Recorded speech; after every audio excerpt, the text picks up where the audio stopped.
I once believed that if I tried hard enough, long enough, one day my family would finally see me. They didn't have to be proud. I didn't need applause. I only needed them to admit that I existed. That would have been enough. But over the years, that belief wore thin like a thread pulled too tight for too long. I grew up in a house where every gaze was reserved for my younger sister. Every step she took, every small achievement, every tender little dream was cherished and celebrated. I stood behind a half-closed door, quietly listening to the praise meant for her dissolve into the air. I learned to smile while my chest ached. I learned to swallow my tears before they reached my eyes. I learned how to make myself invisible so I wouldn't disturb their happiness. When I turned 18, my father placed a sheet of paper in front of me. It was a list of the expenses for my sister's medical school tuition.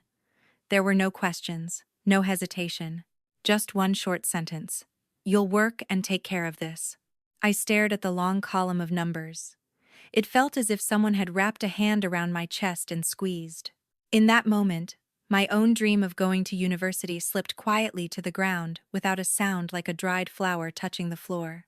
The days that followed blurred into a cycle of exhaustion and endurance. Endless shifts, sleepless nights. The city glowed brilliantly after dark, but inside me there was only a heavy gray silence. I worked as if I were running from the truth that I had been left. Every dollar I earned carried the weight of sweat and the tears I never allowed myself to shed. I sent all of it home. In return, I received silence. And sometimes, cold reminders. How much did you send this month? Why so little? My sister grew up wrapped in the warm embrace of our whole family. Her dreams were lit up by the very youth I was quietly burning away, and I slowly became used to shrinking myself smaller and smaller, believing that if I took up less space, maybe the pain would hurt less too. The most painful moment came on a rainy evening. I was exhausted. I collapsed right outside the door of my tiny rented room. When I woke up, the only message on my phone was from my mother. Remember to transfer your sister's tuition before tomorrow. I stared at those words for a long time. My heart didn't ache anymore. It felt hollow, cold, and empty. For the first time, I understood that in the house called family, I had never truly been a daughter. I was just a breathing obligation. And from that suffocating moment, a quiet decision began to take shape. If this story touches you, comment number 1. I started living 2 parallel lives. By day, I remained the silent older sister working tirelessly, sending money home on time, carrying dreams that were never mine to begin with. By night, I became someone else. I studied in secret. I took small, careful steps toward the dream that had once been buried without a funeral. I didn't dare to hope too much. I was afraid that if I allowed myself to believe in something again, losing it would destroy me in ways I could not survive. The night stretched into dawn. A tired yellow light spilled over my trembling hands, shaking from exhaustion. I took notes with blurred vision, my body screaming for rest, my mind whispering doubts. Was I chasing a dream too expensive for someone like me? Sometimes I would stop, pen hovering above the page, fear creeping in. But every time I thought about giving up, I remembered that short message from my mother. I remembered my sister's carefree voice. I remembered the emptiness, the chilling realization that I was nothing more than a duty. And strangely, it was that very emptiness that pulled me back to my feet. Not love, not encouragement, not pride, just the quiet refusal to remain invisible any longer. Even when my legs felt like they would collapse, even when my eyes burned and my heart felt numb, I kept going. Because for the first time in my life, I wasn't working to be seen. I was working to finally see myself. My family had no idea. In their eyes, I was still just the one who sent money on time. The calls grew shorter. The questions about my life grew rarer. Once, I dared to say I was exhausted. The response came sharp and impatient. "You're an adult now. Stop complaining. Your sister needs the money." I hung up and sat there for a long time. Tears slid down my face, and I didn't even have the strength to wipe them away. The conflict finally erupted the month I couldn't send the money on time. It was the first month I had to pay my own tuition. I knew they would be upset. I just didn't expect the anger to come down like a storm. My father called. His voice was heavy, like a verdict already decided. My mother cried and said I was selfish, ungrateful, a traitor. My sister stayed silent at first, then sent a message that cut deeper than all the others. Do you realize you're ruining my future? I slid down onto the floor, my chest tightening until I could barely breathe. For the first time, I felt myself standing at a brutal crossroads. Either continue sacrificing myself until there was nothing left, or protect the fragile pieces of my own life that had somehow survived. No one stood beside me. No one asked how I was holding up. No one reached out a hand. In that moment, I understood something with terrifying clarity. If I kept bowing my head, I would lose myself forever. I wiped my tears, took a slow, trembling breath, and made the most painful decision of my life to choose myself, even if it meant becoming heartless in my family's eyes. If you understand this kind of pain, comment number 1. The day that changed everything arrived on a cold, gray morning. I was on duty when an urgent notice came in, a critical emergency case. The patient was my father. My heart stuttered, then dropped heavily into my chest. I stood frozen in the stark white hospital corridor, the smell of antiseptic sharp and metallic in the air, cutting through me like a blade. When I pushed open the emergency room doors, my family was already there. My mother sat curled on a chair, her face drained of color.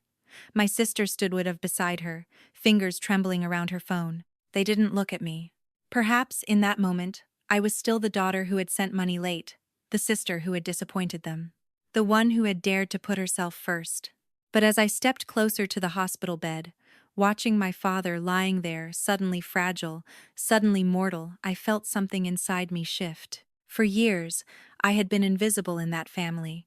Now, standing in a white coat under the harsh hospital lights, I was the only one who could decide what happened next. I put on my white coat, adjusted my mask, stepped into my position. No one recognized me, and I said nothing. At the edge between life and death, personal wounds shrink into something almost irrelevant. In that operating room, there was no abandoned daughter, no resentful sister. There was only a doctor standing before a fragile human life. The surgery lasted for hours. Sweat soaked through the back of my gown. My fingers ached, but they did not tremble. On the monitor, each heartbeat flickered like a thin thread holding him to this world. One mistake, 1 second of hesitation, and everything could unravel. I did not allow myself to think about the past, not about the tuition lists, not about the phone calls, not about the words that once crushed me. In that room, he was not my father. He was my patient. When it was finally over, I removed my gloves slowly. The steady rhythm on the monitor felt almost unreal after so much tension. I stepped outside. My family shot up from their seats the moment they saw me. Their eyes were filled with fear, hope, desperation, raw and unguarded. I stopped in front of them and gently removed my mask. The air froze. My mother's face drained of what little color it had left. My sister took half a step back, her lips trembling. In their eyes, I saw it clearly, the earthquake of realization. Shock, confusion, disbelief. And then, slowly, something heavier. Shame. The surgery was successful, I said softly, my voice strangely calm. He's going to be okay. No one answered.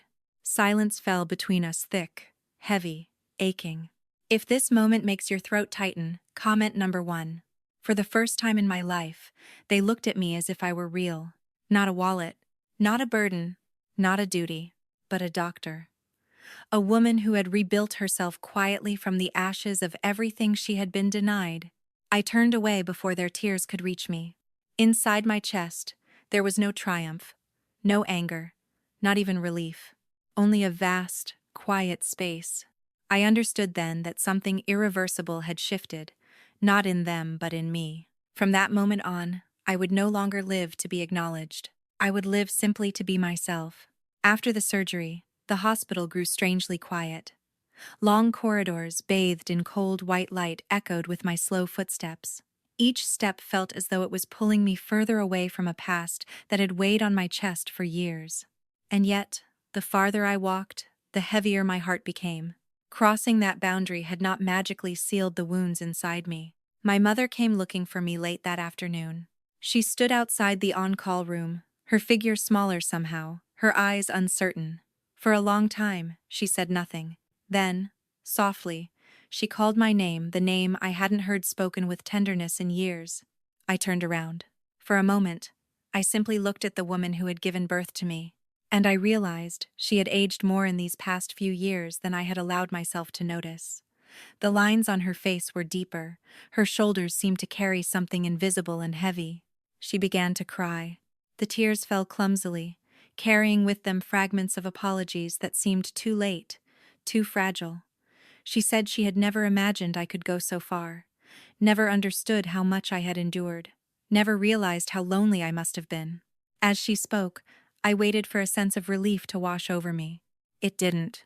Instead, a vast sadness spread quietly inside my chest. If only these words had come sooner. If only someone had asked, just once, "Are you okay?" Perhaps everything would have unfolded differently. My father held my hand in the recovery room. His grip was weak, but his eyes were clear. Regret lingered there, heavy and unguarded. In a trembling whisper, he said he was proud of me. Proud. A word so small. A word I had waited nearly a lifetime to hear. And yet, when it finally reached me, my heart did not tremble the way I once imagined it would. It was as if the part of me that had desperately needed that validation had quietly faded somewhere along the way. My sister avoided my gaze. She thanked me formally, carefully, then fell silent. Between us stood an invisible distance, built from years of imbalance, misunderstanding, and quiet resentment. I could see confusion in her eyes, perhaps even guilt, but I also saw something else. A realization that the story she had grown up believing was incomplete. I understood then that not every crack can be repaired. Some fractures remain, faint but permanent like hairline splits in glass. You can still see through them. You can still hold the shape together, but the mark never fully disappears. Standing there, surrounded by apologies and fragile attempts at mending, I felt no triumph, no desire to reopen old wounds. Only a calm awareness. We could begin again, perhaps. Slowly, carefully. But we could never return to what we once were. And strangely, for the first time in my life, I was at peace with that. I chose to forgive, not to erase what happened, but to release myself from the weight of it. Forgiveness did not rewrite the past. It simply loosened its grip around my throat. It allowed me to move forward without dragging chains behind me. It did not make me weak. It made me lighter. I left the hospital one pale afternoon. The sunlight was thin, almost fragile. The city roared as it always had, traffic surging, people rushing, lives colliding in endless motion. But inside me, there was a rare stillness. For the first time in years, I didn't feel like I was running. There was no deadline hanging over my head. No silent countdown to the next money transfer. No suffocating pressure to bend myself into whatever shape would please someone else. I walked slowly, deliberately, listening to my own breathing as if reacquainting myself with an old friend. Life did not suddenly become easy. There were still long shifts, sleepless nights, heavy decisions where someone's life rested quietly in my hands. The hospital lights still burned through dawn. Fatigue still settled into my bones. But something fundamental had changed. I no longer felt alone inside myself. I began learning the simplest, hardest things. How to take care of my own body when it was exhausted. How to say no without apologizing for existing. How to draw boundaries without explaining my worth. Each small act, buying myself a proper meal, taking a day off without guilt, choosing silence instead of arguing, felt like reclaiming a fragment of the years I had lost. With every choice, a quiet softness returned to my chest. Not dramatic, not loud, just steady. If this gives you strength, comment number 1 to spread positive energy. My family was still there, but they were no longer the center of my universe. I kept a distance, carefully measured. Not so far that bitterness would grow wild, not so close that old wounds would reopen. Our conversations became less frequent, gentler, more cautious. Perhaps that was the only way what remained between us could continue to breathe. There was no perfect reunion, no miraculous transformation, just acceptance. And in that acceptance, I found something I had searched for all my life. Not recognition, not praise, but peace. Sometimes, in the stillness of late nights, I think about the girl I used to be, the one curled up in a cramped, rented room, holding a tiny dream she didn't even dare to name. I wish I could go back and wrap my arms around her, whispering, "You did so well." Because without those months of quiet exhaustion, without the nights when she felt invisible and replaceable, I would not be the woman I am today, strong enough to stand steady, gentle enough not to turn bitter. I no longer search for recognition from others. I've learned to recognize myself. Every life I help save, every patient whose trembling hand I hold, each one reminds me that my existence carries meaning, not because someone needs my money, not because I am useful in a transactional way, but because I can bring hope into a room that smells of fear and uncertainty. And in this quiet journey, I've come to understand something simple and profound. Freedom is not about walking away from everything. It is about having the courage to live truthfully as yourself, without bowing to fear, without shrinking to fit someone else's expectations. When a heart has truly healed, distance no longer feels frightening. You simply walk forward. There was a morning when I stood in front of the mirror for a long time, not to check if I looked tired, not to measure the shadows under my eyes, but to really see the woman staring back at me. She was different. Her gaze no longer avoided itself. There was no hesitation there, no quiet apology for taking up space. In her eyes, I saw calmness, I saw scars, and I saw a quiet pride, steady and unshaken. I realized then that I had already crossed the hardest years of my life, not because the world had grown kinder, not because the weight had disappeared, but because I had grown strong enough not to be afraid of it anymore. The old wounds are still part of me. They did not vanish, but they no longer ache the way they once did. They have become memory instead of pain, a reminder of how deeply I once fell, and how deliberately I chose to rise. And that, perhaps, is the greatest victory of all. I began to slow down. I made time for proper meals, for quiet afternoon walks beneath rows of trees, for conversations that had no agenda, no pressure, no outcome to achieve. The small things I once considered luxuries, I now see as privileges, the privilege of living for myself. There are moments when I still think about my family.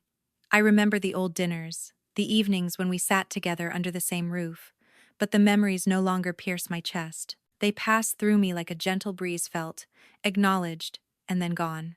I've learned that some relationships cannot return to what they once were, yet they can still exist in another form, quieter, softer, less demanding. The most important lesson I've learned isn't how to succeed. It's how to let go.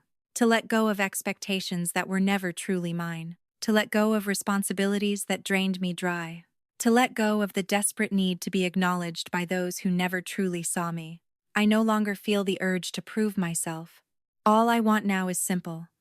To go to sleep without guilt tightening in my chest, and to wake up without fear waiting at the edge of the day. That is enough. When I look back on the road I've walked, I smile not out of pride, but out of gratitude. Gratitude for the woman who refused to disappear, who endured the silence, who stood back up, again and again, even when no one was watching. Because of her, I am here now, steady, peaceful, and free. If you're still here, comment number 1. I left the city on a windy morning. The train rolled forward slowly, carrying old fragments of memory further and further behind me. Through the window, familiar rows of buildings gradually disappeared, replaced by open fields and an endless sky. In that moment, I understood something clearly. Some journeys are not about arriving somewhere new, but about leaving behind an old version of yourself. In this new place, I began again with a slower rhythm of life. The hospital was smaller, the people were gentle, the shifts were less suffocating. I learned to smile more, to talk with colleagues without feeling guarded, to sit quietly for hours just watching the clouds drift by. Day after day,